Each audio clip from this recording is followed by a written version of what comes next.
Welcome to the Numerology and Astrology for August 11th, 2021. If you add all those numbers together, you get the number 15. And if you add the 1 and the 6 together, the 1 and the 5 together, you get the number 6. The number 6 is about spirituality, consciousness, religion, the spiritual teachings that transcend all of the different religions, that they are the core truths that hold religions together. And the number 6 reminds us that the spiritual world within has the ability to fill in the gaps that life leaves out. It is a doorway to the inner world, and that world is outside our tangible experience. There are so many things that we just don't completely understand. That is why at a certain point, everyone realizes that others can't give us the answers we are seeking. When the meanness of the world tries to overwhelm your psyche, do not look to get angry at others. Recognize that their words and actions show that they hate their world and their life. But that does not have to be your world. That is why there are moments that words fail to mend the broken hearts of others who choose to believe in the many distortions that are out there in the world. When the words of others continuously refuse to embrace hope, that is when the answers lie in no words at all. The number 6. That is when I go within and send light and love to them all, but their choice also allows you to choose to step back from them and stop allowing those words into your reality. There are big differences in how the intentions of someone's actions are instigated. When you are in touch with the intention that another's words imply, and you feel the rage and the hate in those words, that is when you get to step back and away from that person's reality and allow them to suffer in pain in the space of hopelessness that they have decided to embrace. The astrology today. The moon will be in Virgo until the evening shift, at which point it moves into the graceful and renewing sign of Libra. How can we help others at this time? The bigger issue is how to recognize those that do not want help. Life is the teacher, not us. Life shows the mistakes and is ruthless in how it shows when we have chosen poorly.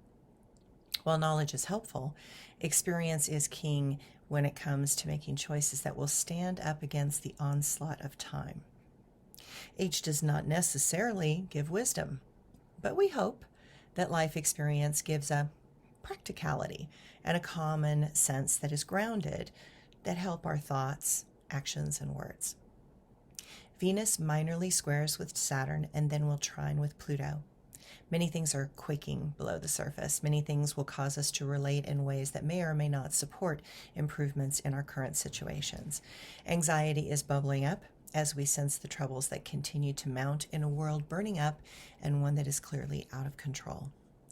While we want depth, we need to learn that the first step towards that depth is to learn to cherish others, animals, plants, and nature. Depth is a natural byproduct when we choose to notice and care for life. Venus and Pluto transit in a way that might show that patience will give a much needed advantage. Too many things are on the edge. Mercury goes into Virgo and it will be there until the 30th of August. It is important to pick our words carefully. Notice what types of speech you are letting into your psyche and notice what types of things that might be creating in your life. Look at the details and notice how they make you feel. Do not let yourself get caught up in those details too much, because acting like you know everything simply shows how much you actually don't know.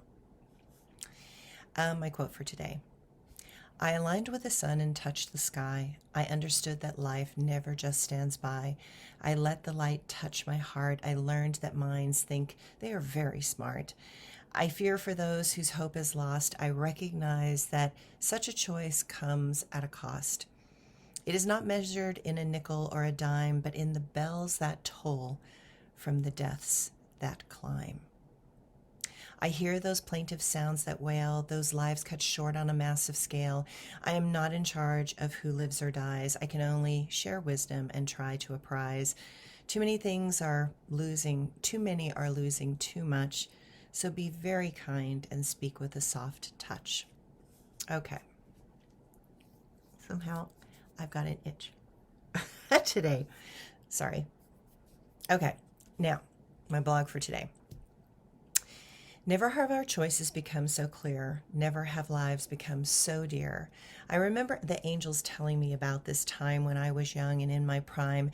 They said that I would witness a great fall, that so many would die that I could not recall, that life as we know it would be forever changed and some would collapse and become deranged, that this had happened in other times and much would be lost to the incessant crimes.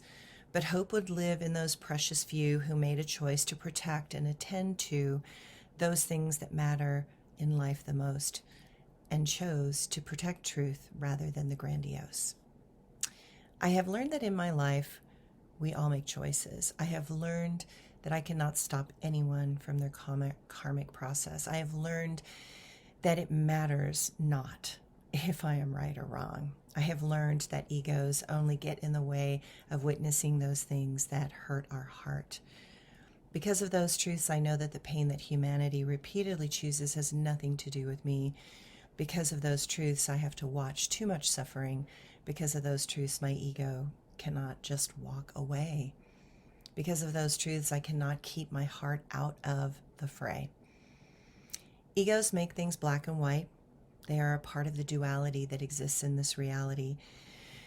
But they cannot bring wholeness because their intent is to divide. Egos love to exclaim all sorts of things with great pride.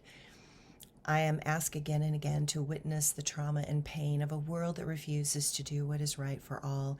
Selfishness is a poison, more toxic than strychnine. Righteousness is the needle that injects that poison. I recognize that being the witness of such suffering hurts my heart.